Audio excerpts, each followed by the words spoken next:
We're now in James Island on Grimble Road at 1327 Grimble Road at Workman's Cafe Restaurant. And we're here because we're going to do a fundraiser for the Gullah Geechee Angel Network. And we're here to support Chef B.J. Dennis, who's doing a pop-up Gullah Geechee dinner. Gullah and Geechee both are people. They are ethnic groups of people. In the Gullah Geechee Nation, we are one group of people from Jacksonville, North Carolina to Jacksonville, Florida. So our nation encompasses all of what are called the Sea Islands and 30 to 35 miles inland to the St. Johns River. Now, Gullah is also a language. Now, from that language, like any other language of the world, you have a dialect. Geechee essentially is a dialect of the Gullah language. It is also what linguists would call the pidgin or bridge language. So if you heard Gullah, people are cracking teeth like this and thing like that, and yam pun the kuda and thing like that, jokes and all that kind of wonder, then Gullah. But now when people start to give us the normal look we get, like, huh? You know, people will say, okay, all right, okay, look y'all, put the guan on and thing like that, forget that, cut it and bring them over here so we can have some for Nampa and seasoning. Then you'll start to hear Geechee because people start to now borrow words, take loan words from American English, not unlike Spanglish. We were all these different tribes that spoke different languages. And so since we needed to communicate with each other to figure out, you know, how are we going to figure our way out of this? You know, one group isn't going to do it alone. So then we came up with, I like to call a common language. Gullah is a common language so that all of these different tribes could speak. You know, you have some of us are descendants of Ashantes, Fulanis, Bassa, Kru, Mende, Malenke, Gizi, Kizi. So I mean, we're really like about, depending on who you're speaking to, anywhere from maybe 15 to 20 different tribes. Some are ABOs, but we needed to speak to each other, so that was really Gullah.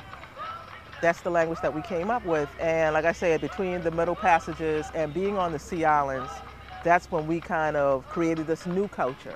It's both Gullah and Geechee. The reason we have those terms is because of the African ethnic groups that were brought over during chattel enslavement that made the foundation for our culture. So we had Angolans who first arrived here directly from the motherland, that their name got cut off, it got sort of denigrated into just being shortened to Ngullah. But when they sold our people on auction blocks, they would say, well, I have a cargo of Gullah for sale. So you first got that usage of the term Gullah about the people, but from Angolans. To be Gullah is to be fully aware of the connection you have with nature. And the land is a family member to us, and the waterways are our bloodline.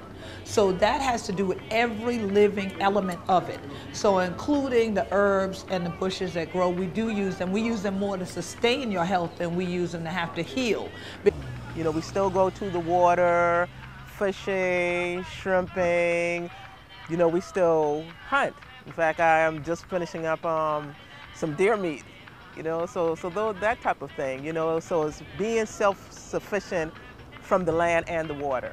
We still hold on to those things. Having your own land. When you have your own land, you always have a place to live. You can feed yourself, and then you pass it on to future generations. Well, I'm a head of state like any other head of state in the world, and my responsibilities as chiefess of the Gullah Geechee Nation range. They're not only as a spiritual leader, but also as a political leader.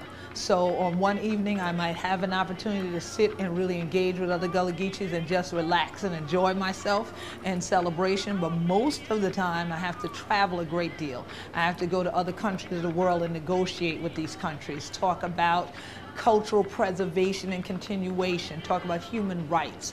I also represent my people at the United Nations. And so there's any number of things that I have to engage in on any given day.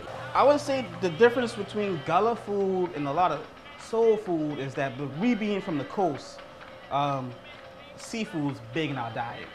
Oysters, clams, conch, shrimp, creek fish, shark. I mean, that's big in our culture.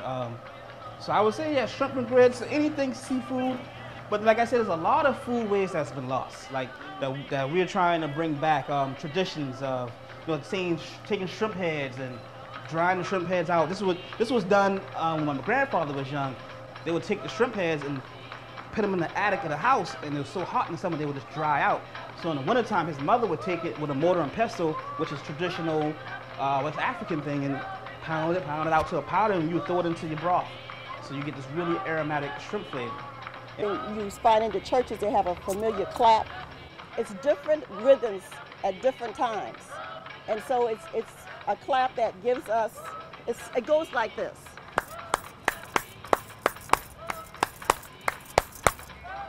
And you'll hear that in most of the churches in the Gullah Geechee Nation. You can't go to Detroit and find some Gullah Geechee people unless they've migrated that way. This is an actual way of life in South Carolina. It's an actual way of living. It's a culture. We're cutting things, we're picking things, we're chopping wood. We still live a lot of the ways that our elders and our ancestors did.